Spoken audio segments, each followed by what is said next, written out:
This is Flight Training the Way I See It with Mike Schiffler.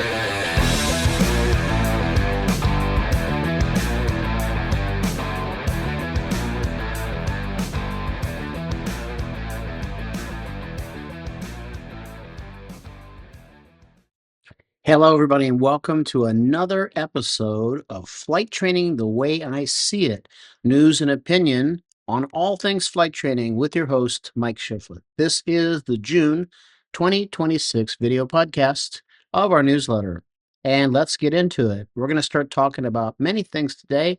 One thing we're very proud of is our 300th Power Hour is set for August the 8th. So we've done 300 one-hour shows every Saturday that basically wasn't a holiday for the past 6 years. They run from noon until 1 Eastern time, and there's an after show after that. We'll talk about it in a little bit. We're going to do something really big for that. It's going to be fun. Next thing we're going to consider is can flight instructor certificates issued under Part 61, Subpart H, which is a full flight instructor, use BasicMed instead of a medical? That's a question that came up many times, Facebook study group, CFI discussion group, many places. We'll address that. Then we're going to talk about a recent post in the CFI study group that asks about rudder use when performing Chandelles. Do you know? We're going to answer that question and talk about the Chandelle today. We'll also talk about our company, CFI Bootcamp, continues to offer instruction to students even if they don't come to our campus. We've got some things that can help you. The next thing we'll discuss is the CFI study group on Facebook and that they offer free Tuesday Zoom meetings. That might be something very interesting to you. They're free and they're attended by about 30 or more people, and you get questions answered. It's pretty good and it's free. And then, of course, we're going to have our pro tips. We've got 3 pro tips for you, and that'll round out the show. So let's get started. What do you think? Okay, let's kick this thing off with the first thing, which is the 300th Power Hour from us is set for August the 8th. That will air the 300th episode. We've done 300. Can you believe it? They're 1-hour episodes almost every Saturday from noon until 1. And we also have an after show that we do with open mics. But for now, we're going to talk about the Power Hour. So if you don't know about it, we cover all things aviation. We cover technical things on maneuvers. We cover CFI marketing. We cover private pilot stuff. We cover instrument stuff. There's nothing we don't cover.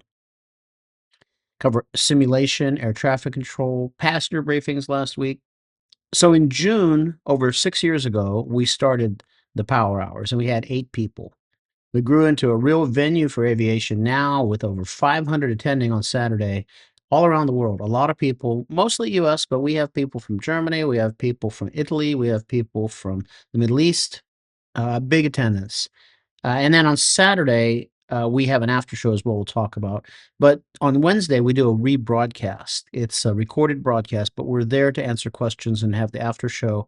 And we have about 160 on the rebroadcast on Wednesday evenings. That's at 8 p.m. Eastern time. Now, we do a live show every Saturday, noon to 1. And then we do the after show where we open the mic and let people talk about all things aviation. Sometimes the after show, can you believe this, goes for 4 additional hours. People will be at home and they will just listen to it in the background while they're doing things. Some people never say a word. Other people engage and want to ask questions or talk about things. There's really nothing like it. The kind of people that we have in the after show are amazing. We have some real experts in the room. We've got physicians who know aeromedical stuff. We have simulator experts. We have someone who used to work at CAE and was a Boeing test engineer. We've had test pilots for the FAA who certified the first G1000s. We've had FAA leaders who ran entire divisions of the FAA, not scripted, didn't even know they were there, and they just put in their 2 cents on things, and it was great. So the content, it's always dense and always welcoming, and it's in the hours that follow that are really good. There's nothing like it. And it's great to have started what's become a tradition for many people. Some people have been showing up for 6 years every Saturday. Now, because it's our 300th show, we're going to offer some unique Uber discounted offers. We'll also be giving away some free stuff. So if you're looking for stuff from us, you want to be a CFI, you private pilot, you want extra help, you want some of the stuff we've got, that's going to be your day. Now, for now, we're going to go to a website and show you how to register for the power hour so you can get reminders and to make sure you don't miss any of the shows. Most of these shows are eligible for Wings credit. There's only a few that aren't. So if you also want that, we've got a way to get Wings credit after the show. Okay, just after the first hour. You don't have to attend the after show. So let's look at the website. I want to go to cfibootcamp.com. That will land us right here. And if you're browsing on a laptop, you're going to get a blue bar across the top that says free live lessons. And if you click on it, you can go right to the registration page. If you don't see that, if you're mobile, you can just go to Power Hours right here. Someplace will be Power Hours. And then what you can do is you can click on any one of these outlines, like this one. Let's pick this one. And then you'll see a way over here to register, not a power hour. Remember, register there. And that will take you to the registration page, which looks like this. And it gives you what it is, tells you you can register. Plays the intro too. Look at that. It gives you that's the intro for CFI Bootcamp's Power Hour. That's the intro we play. So there's that. Okay. So we're looking forward to Power Hour number 300.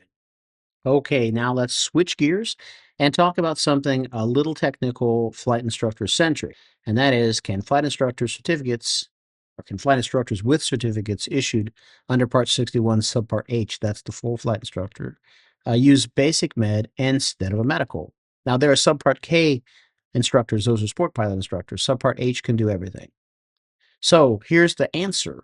Interestingly enough, if a flight instructor doesn't have to be PIC of an aircraft, no medical or basic med is required. That regulation is 61.23B7.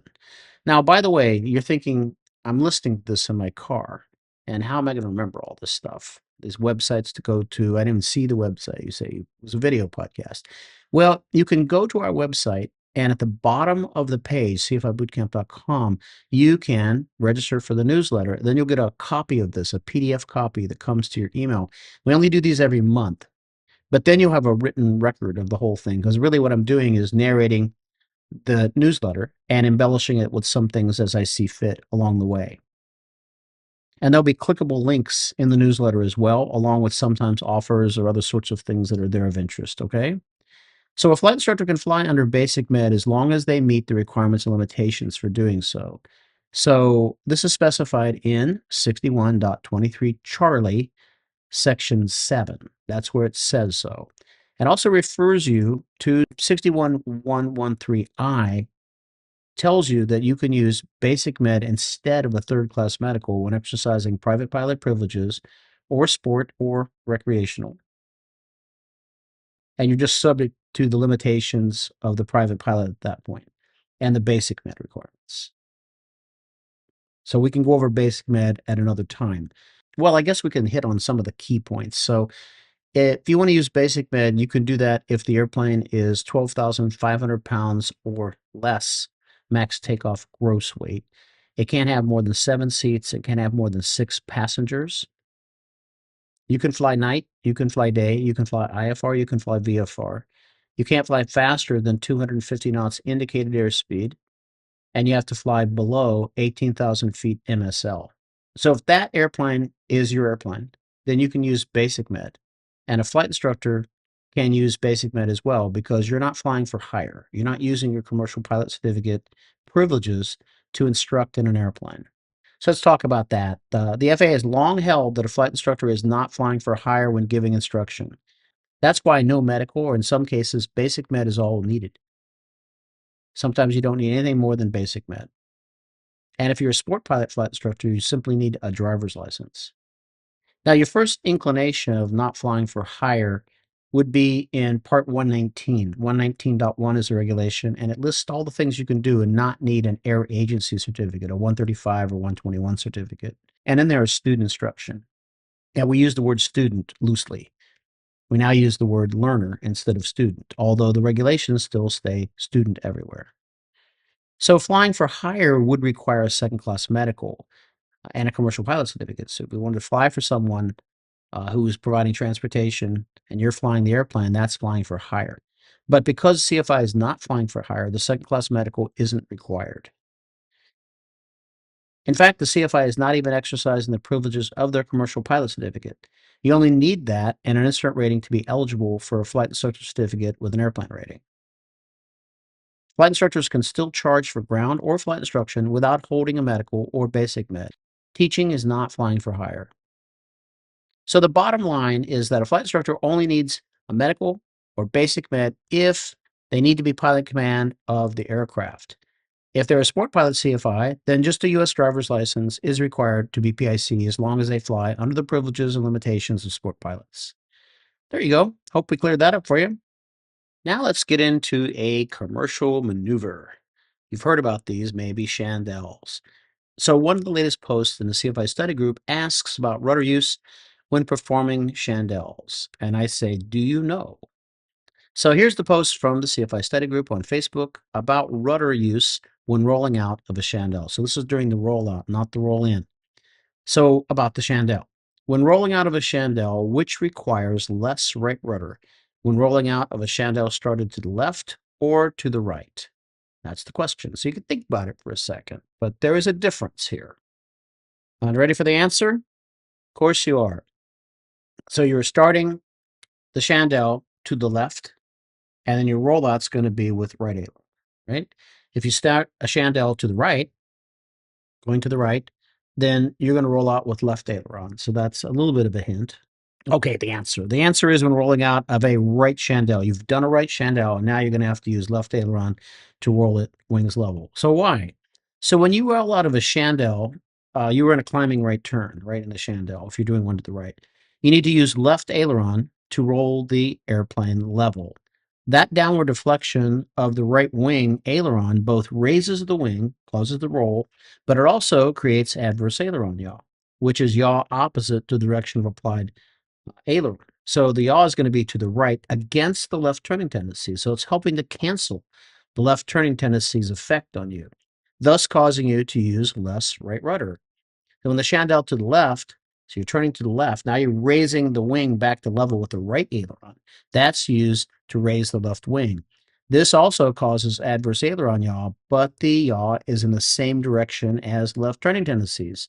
So you need more right rudder to overcome that. There you go. That was fun, wasn't it? Now you know more about that. There's also one other nuance of this I wanted to cover. And I have said it for years and I said it wrong and I kind of want to clear it up, right? I think I know what I meant, but the way I said it was wrong. I said when you roll into the Chandelle and you have fixed pitch prop, you're to use full power. That's really not true. So it's maximum allowable power because you don't want to redline the prop. So if you started a Chandelle and you had to dive to get airspeed even, you could easily put in full power and go past redline on the prop, and you really wouldn't want to do that. So when you're rolling into a Chandelle and you're applying power, you want to apply maximum allowable power just under redline. Okay, so that's a better way to say it. Okay, let's talk a little bit about something we offer. CFI Bootcamp offers instruction to students even if they don't come to our campus, if you don't even come to us. So if you're having trouble with some aspects of your CFI training and you need expert instruction, CFI Bootcamp Us, we offer online ground instruction from one of our one-to-one CFI Bootcamp instructors. Our CFIs are experts in all areas of the flight instructor, airplane, single engine land, and multi-engine land, ACSs, and also the CFII, PTS, and instrument ratings, all of that. So we can get you through the rough spots in endorsements, regulations, fundamentals instructing, teaching, and more. For others pursuing pilot certificates, such as private, commercial, and sport, we can help you with the same kind of things, just not centric to endorsements and FOI, be more technical things probably you're struggling with, right? Okay, we can help you with that. Checkride prep, mock orals, all of that. So if you're using your own CFI at your local airport, you may feel like your instructor has most of it, but like not the FOI endorsements and so on. And that's where we come in. We also have a GAPS course. It's called a GAPS course, which covers all those hard things. So we can offer you the right amount of instruction in the difficult areas. And as you start approaching your checkride date, this can be very valuable, give you a sense of peace of mind and make sure we feel and you feel you got it, right? And we can also provide mock oral exams and guide you in preparing for your CFI initial and any other check ride. And two of our CFI Bootcamp instructors, myself and Sherry Diamond, were DPEs for about 11 years or so. I did all aircraft ratings. all the way through ATP, all CFI ratings. And we have other people who've done plenty of these. Rex Scholl, he's in Utah. He does glider, he does airplane. He's a light sport repairman.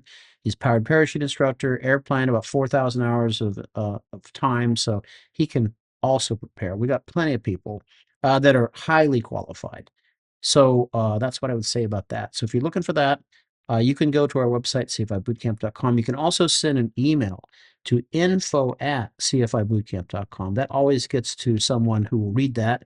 Info@cfibootcamp.com. Say, hey, I'm looking for some ground instruction, some remote ground instruction. Okay, let's do that.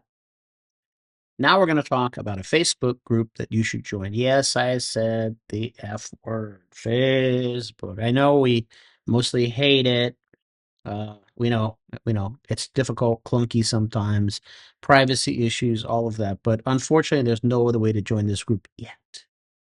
There may be some things coming down the pike. We'll see on that. But for right now, the only way to get there is through Facebook. Now, it's called the CFI Study Group, and they have about 8,000 members, which is a lot, right? There are daily posts, usually several per day, couple between 2 and 4 per day. And sometimes it's questions, sometimes it's a challenge question, like about some regulation or maneuver. It's a place to get your questions answered by sometimes very experienced flight instructors that are in the room as well. So if you're training for your CFI certificate and you don't know about the CFI study group on Facebook, you might just want to pay attention to this. It has 8,000 members, daily posts, questions, advice, that kind of thing. This is the place to go if you are in this kind of training. You can also connect with other people, have study sessions offline, all kinds of things. So you can find it pretty easily. CFI Study Group Facebook on Google will do that. They also hold a 2-hour Zoom meeting every Tuesday evening from 4 till 6 Pacific time. That's 7 to 9 Eastern time. And it's usually not scripted, it's just moderated. So you can ask questions, share issues, and so on. The mics are usually open. The group is moderated by Dorothy Schick. She's a long-time and highly experienced CFI in the Eugene, Oregon area, and a former flight school owner. So she has a lot of really good insights. In fact, her image is on Greg Brown's book, The Savvy Flight Instructor.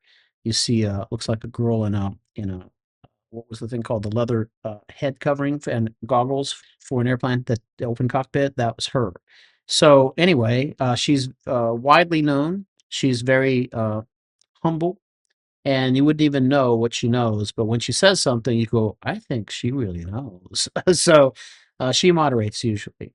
Now, there are many CFIs, mentor CFIs, and there's such as Greg Brown. I'm usually there. We have a medical guy, a new medical guy, Ben Daniels. He has a lot of ratings and flight instructor ratings in almost everything, except for just a few things. Has LOAs, which no more LOAs for warbirds and for other sorts of things. So he has a lot of things to say about experimental aircraft. He's also a physician, so he talks a lot about the things we might want to think about in flying with aeromedical issues and people struggling with something. What should I do? First place, he's an ER doctor, and he's lives in Virginia. So these people, along with others, we have David. Can't think of his last name. He was a Canadian flight instructor. He has a lot of insight in that area and can really help with some like what we do there that's different that could help in this case. So it's regularly attended by these people, and they answer learners' questions directly. So join the group on Tuesday nights. Well, join the group in general, and then also show up on Tuesday nights. If you have the newsletter, there will be a Zoom link that you can just click onto. But if you don't have the newsletter, then you'll have to go to CFI Study Group Facebook and then register, and you'll get it that way. And do it as soon as you can. So sometimes the permission to let you in the room isn't instant. So it could take a day or so. Okay. Okay, now we're going to close out with the pro tips. Yay. So these are kind of simple things, but I thought they were interesting. They kind of line up with a little bit of our passenger briefing power hour we did the other day, one of them or two of them. So I think that's useful. And you may know these already, but it's worth stating them. So let's look at number one. Let's kick this off with number one. So I'm going to try to have you, if you will do it, prepare a risk assessment for every flight, even if it's just to the practice area. So it's a weather briefing. Use the PAVE checklist every single time. Try to fit it into 10 minutes if possible. That's all it should take if you're going to the practice area. This teaches routine to your students, consistency, and the safety of flight regime. So you're saying that this is important, and we may not catch the bad thing on every single flight, but when we do, we'll be happy we did it. And if it only takes 10 minutes, that seems to be a pretty small amount of time to put into that. So give a risk assessment using the PAVE checklist, even to the practice area, every single flight. Try to fit it into 10 minutes. You should be able to step through a weather briefing and flight in that amount of time. Go through the PAVE checklist, the pilot, the airplane, the environment, and external pressures. Okay, number two, make your own short safety briefing card specific to the airplane with only essential information to give to your passengers. I like to give them this ahead of time while they're in the lobby or something. Just scan your eye down through here. I have one. I think I can show you. Yeah, right here. This one right here that I created. And it just goes through like the seat belts on the 172, a few things so that they can look at it and say, well, if there's some issue, if I don't really understand what that means, I have a chance to ask about it. That's all. We give it that early enough, okay? And keep it short, only the essential information. Okay, and last pro tip, this is it. Use the time you're pre-flighting to familiarize your passengers with the airplane, including exits and how to use the doors. So go through, here's the baggage drawer. Here's how we open it from the outside. Inside, you would have to kick it, but you could get it open. Here are the doors, how to open it. You see how to open the doors. Here's where the seat belts latch. Here's the rear passenger seating area, whatever you need to say about that. And you can cover a lot of your briefing in the pre-flight, which you're going to do anyway. And sometimes people like to see that. They like to have a little bit more time with the airplane before they actually jump in and go. All right, well, that's going to round us out for this June 2026 podcast, video podcast of flight training the way I see it. We'll see you all next month in the July episode, which will be after the 4th of July. So if you celebrate the 4th of July, have fun with that. See you next month. Bye-bye.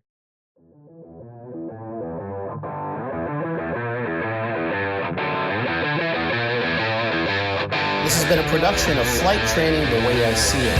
News, tips, and opinion.